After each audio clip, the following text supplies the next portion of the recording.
Hi guys, welcome to my YouTube channel. My name is Semi Stewart and today we're doing a story time video. I'm going to be sharing with you why I dropped out of university and then went back. So I went to the College of the Bahamas for 2 years, and that's now the University of the Bahamas, but back then it was the College of the Bahamas, also known as COB. I was a pre-med major. I had plans to be a doctor, a geriatrician, but I quickly realized that it's not something I wanted to do. So I started to take a lot of different subjects. So I would take mathematics, I take history, like anything really that I felt like taking, I would take that class. I would just dabble in a whole bunch of things. And it just so happens that no matter what class I took, the teachers would always say like, oh, you should pursue this field, or you should pursue that field. And so I kind of got caught up in that. And they also would say, oh, you should pursue mathematics. And I liked the feeling of excelling in mathematics. I liked how well I was doing. I decided, okay, I'm going to pursue mathematics. And so I have a great aunt and uncle in Canada. And they said that, oh, you should go to the University of Waterloo. It's one of the top math universities in Canada.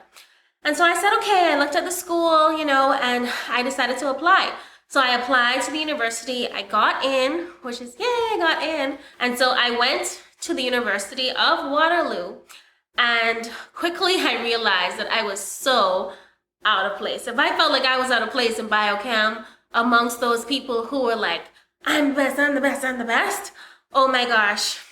Like in University of Waterloo, these people ate, slept, breathed, some of them mathematics. And a lot of people actually left our program, our math program, within the first semester because they realized this just ain't it. I didn't take heed. But anyway, so I'm like more of a creative. I call myself a creative analytical person.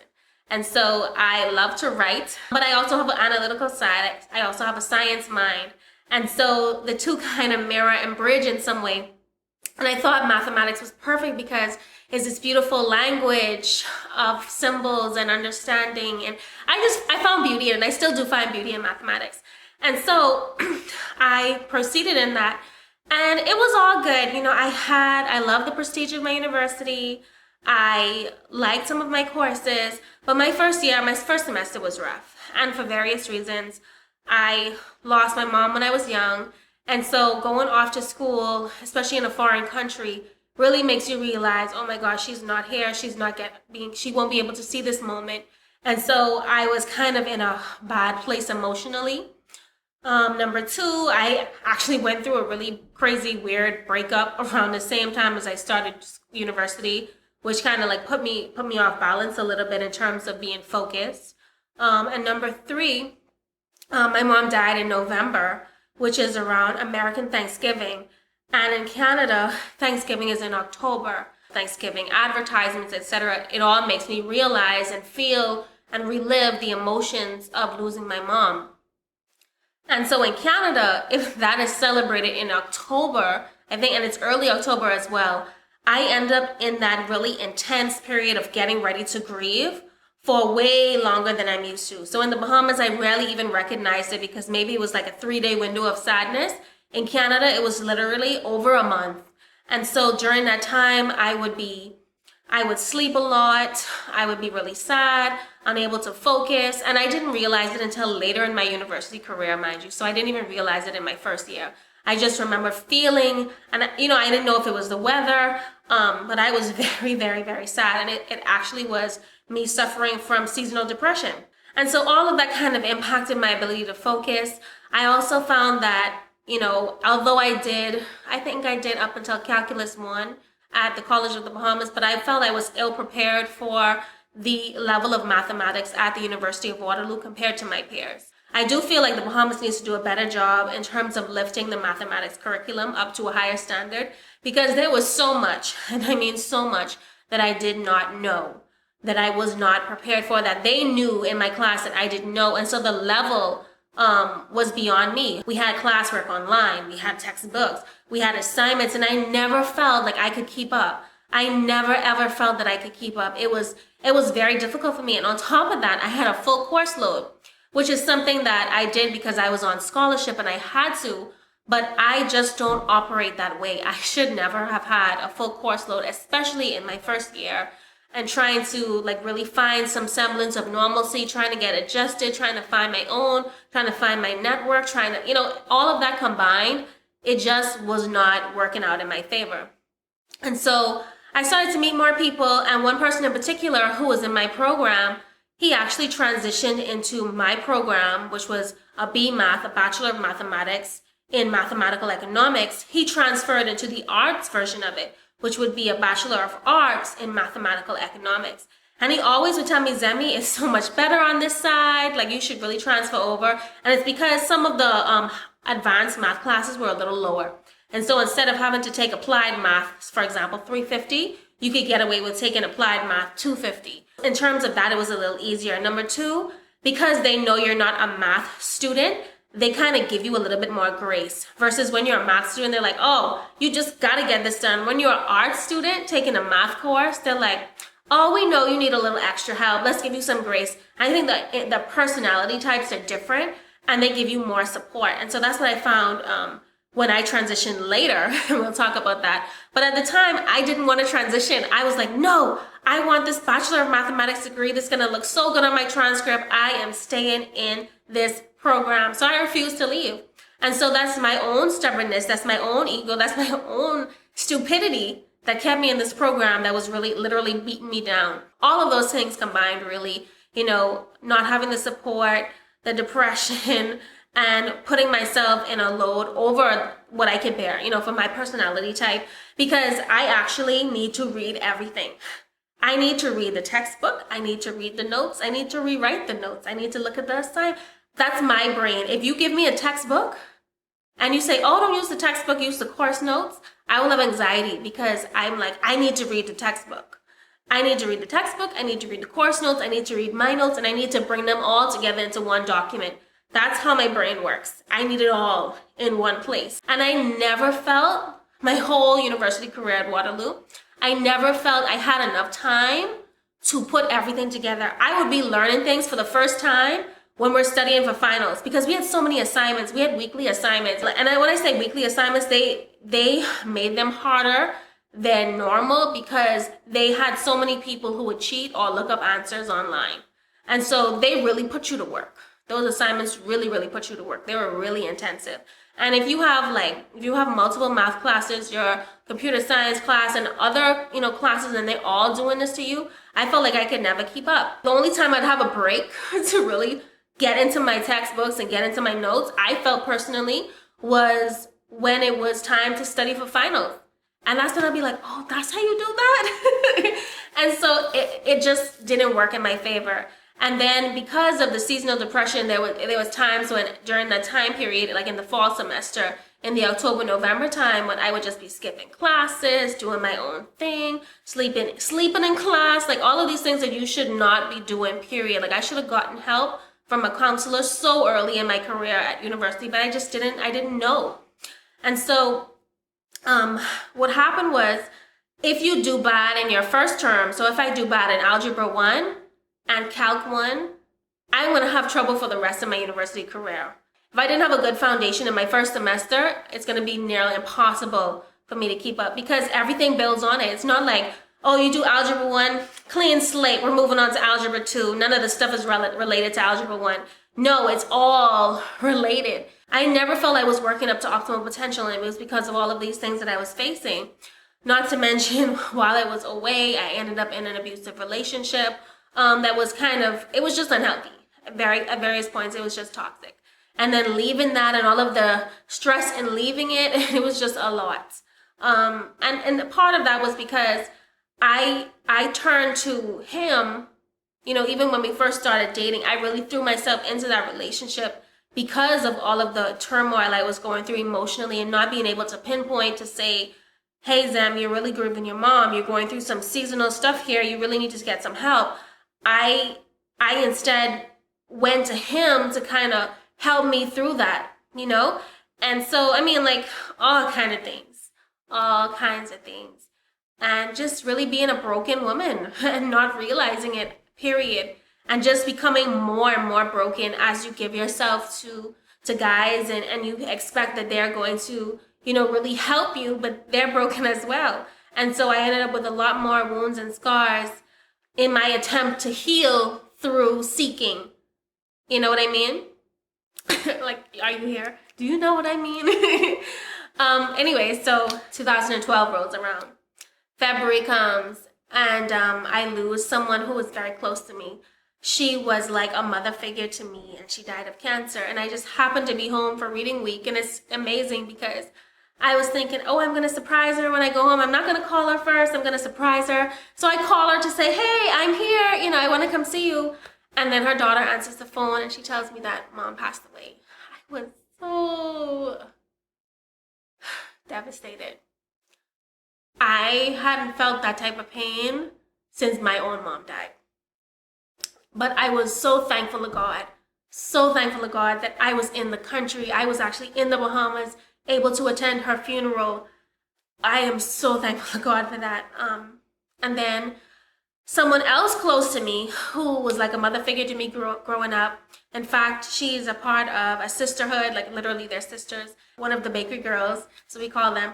She was sick. She got cancer. Annie Daisy got cancer. I spoke to her one day. I think it was over voice note. And I said, oh, I miss you, you know. And then she sent me a voice note back.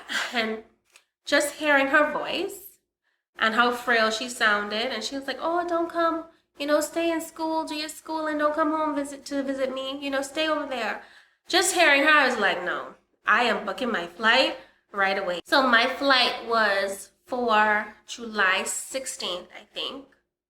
And she passed away on July 15th. So as I'm flying over the beautiful blue waters to arrive in Eleuthera, Bahamas, I am in my heart knowing that the person that I dropped everything to go and see before she passed away has passed away. And I was just like in a daze, so to speak. And that's not it. So November rolls around, and my best friend's mom, who was battling cancer, passes away. And so these are three women who were so important to me at various stages of my life. And they all passed away in the same year, back to back to back. And her mom actually passed away on November 30th, which was the day of my mom's funeral 10 years earlier in 2002. And so all of that. And so actually when she passed away, I couldn't come home. I was in the middle of exams. And I actually pretended like she didn't pass away. I just was done emotionally. I couldn't do it. So I pretended, and I even still do it when I visit home. I pass by on the back road, which that's what we call where our house is, on the back road. And I just pretend that she's inside and she's good. Because some things I just can't do emotionally when I'm at my limit. And that is a coping mechanism for me. It may not be the best coping mechanism, but it helps. It still helps. That same year when I lost so many people who were close to me, I also went through a really bad breakup. That breakup led me to Christ. I was really seeking God, and I lost my peace to stay in university. And so I decided through prayer that I was going to leave. And outwardly, it had a lot to do with finances. Things were getting rough, like hard. In my life, when things start to get hard, that's an indicator to me that there's a shift that needs to take place. And so things were getting really hard financially. I didn't have enough money. I wasn't eating enough. It was a struggle to pay my rent. And I was tired of that, like literally tired of it. And I also, in my prayer time, I felt the peace to stay in university leave me. And so I decided that I was going to leave university. And a family friend wanted to give me $10,000 to finish my degree. I don't know if you guys have ever experienced this. When you read something in the Bible that's so simple, but it's the revelation from it really blows your mind. So it could be something as simple as Jesus told them to put their net on the other side of the boat. And for you, that could be the exact word that you needed for your situation, and then it's expounded, like the Holy Spirit just expounds it in a way that's personal to you. And so that's what happened with me. Like I read this word in the Bible, and it totally spoke to my situation. Don't take this money from this person because she's going to get the glory from the situation if you finish school. But I want to get the glory from it. So therefore, don't take it. That may seem like the easy route, but don't go that route, because I have something that I'm doing with you and doing with your story. So listen to me and trust in me. I left Canada on January 1st, 2014, was employed in February of that same year. I was able to get a really good salary, even though my degree was incomplete. I was just amazed at everything that God was able to do for me out of my obedience.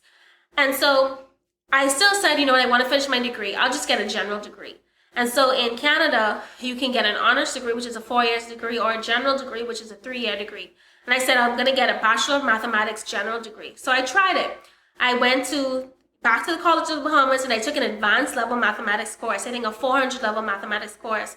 Got an A in it. I think an A- in it.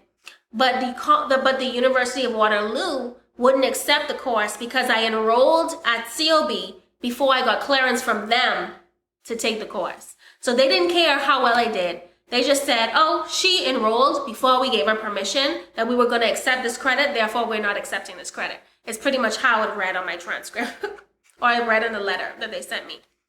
And so I was like, okay, I got a little bit discouraged, but then I said, you know what? I'm going to proceed online. I could not do my Bachelor of Mathematics degree in mathematical economics online, but I could do courses if I switched into the Bachelor of Arts in mathematical economics online. Imagine if I had done this years ago, when my friend told me, Zemi, you need to come over here into mathematical economics on the art side. You know, I ended up having to transition into an arts degree anyway. I should have always done that. I should have done that long ago. I transitioned. I was able to do a lot of the courses online, like French online, like all the arts requirements, French, psychology, sociology. And then it got to a point where I couldn't complete any more courses online, but I was already working full-time for a company. And so I was like, oh God, what am I gonna do? So I went to God and I said, God, I know I don't need this degree. I know you've, done so much with my career. You continue to appoint me into places that I have no business being in. You continue to help to supply all of my needs. You continue to give me a great salary, but I promise you, if you let me finish this degree, I will give you all the glory. I will give you all the praise. I won't take any credit for it at all. And so it just so happened that I work in project management. My project had a little bit of a lull. There were some delays in it. So I went to my boss and said, okay, we have a few delays in this project. It looks like it could be at least 4 months out. Can I go back to school? Can I take a 4-month leave of absence to finish my degree and come back when this project is kickstarted? So he said yes. He said yes. So I actually went on unpaid leave with the possibility to have my tuition reimbursed if I passed my courses. So I went back to Canada, and at this time I was already dating the man who would be my husband, and he lived in the Bahamas. So I used my savings. I helped, cover my expenses. I lived with one of my good friends, Avriel. Shout out to you, Avriel, who let me stay at her house. It was amazing. God just made a way. And I grew so much spiritually during that season, living with her and her mom, who I call Mama Rose. And it was amazing. It literally was. The hard part was I lived like an hour and some away from school. Well, in terms of my commute, I took the bus to school when I had school. And it was an hour and some there and back. I couldn't stick behind to study in the library. When it was term time for finals, I actually had to book a hotel by campus so that I could study on campus. So it wasn't easy by any means, but God made a way for it to happen. And so I think my course load was about 4 classes. One of them was a class that I had failed earlier. That's the A Math 350. One of them was an advanced econometrics course. One was my graduate thesis, which gave me anxiety. And I can't remember the last one. These courses really shook me up a bit. I was like, I don't know if I could do this. I've been out of school for so long. And every time we do introductions and I told the teacher my story, they'd be like, oh, I don't know how you're gonna do here. Pretty much writing me off. But I worked my butt off. I studied so hard. I would just study so hard. I really did pretty much nothing else except for study and go to church with my friend and her family. And then I moved back home and got my grades and I passed everything, and God just blew my mind. I left university because I lost my peace to be there. He told me to go back home. I went back home. I met my husband. I got a job. I went back to university, got my degree, and that's just my story. God is crazy faithful. I left university in my final year. I left Canada in my final year of university to go back to the Bahamas without a job. Everyone thought I was crazy. But I did it anyway. And God has just been crazy faithful with my obedience. And He has enabled me to excel and to do even far and above I thought was possible with my life. And so I'm forever indebted to my Heavenly Father for paying for my school fees. I have no school debt. I have no student debt. I don't owe them a dime. I don't owe them a dime. And I came back home to a job that I still have to this day.